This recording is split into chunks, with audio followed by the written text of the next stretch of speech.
బోనాల పండుగ సందర్భంగా మహేశ్వరం నియోజకవర్గం బడంగ్పేట్ మున్సిపల్ కార్పొరేషన్ పరిధిలోని కుర్మన్గూడలో ఉన్న బంగారు మైసమ్మ దేవాలయాన్ని సందర్శించారు డిప్యూటీ సీఎం భట్టి విక్రమార్క. వేద పండితులు ప్రత్యేక పూజలు నిర్వహించి తీర్థప్రసాదాలు అందజేశారు. ఈ సందర్భంగా ఆలయం వద్దకు వచ్చిన కాసువాగు రైతులు, ఇతర సమస్యలు ఉన్నవారు డిప్యూటీ సీఎంకి వినతిపత్రాలు అందజేశారు. వినతిపత్రాలు తీసుకుని వారి సమస్యలను పరిశీలించి సంబంధితాధికారులతో విచారణ చేయించి చర్యలు తీసుకుంటానని హామీ ఇచ్చారు.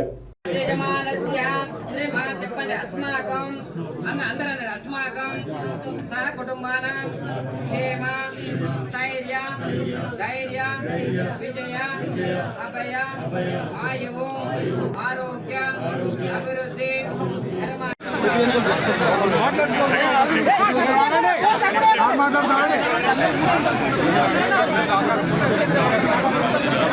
మాట్లాడుతూ రాగండి.